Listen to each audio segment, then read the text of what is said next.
getting dropped off in the high basket on the backside of the blue line.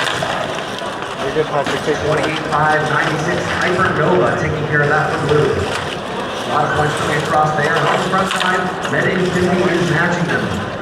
Right now, 8 for blue, 7 for red. Blue looking to keep it going. 1 minute left. Watches build up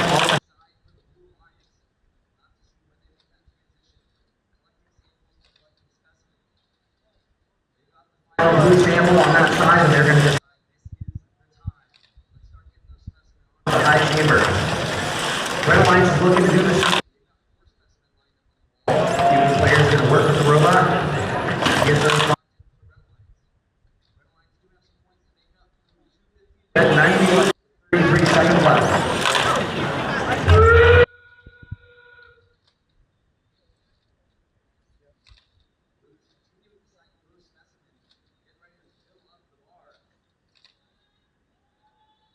Get everything up on that chamber.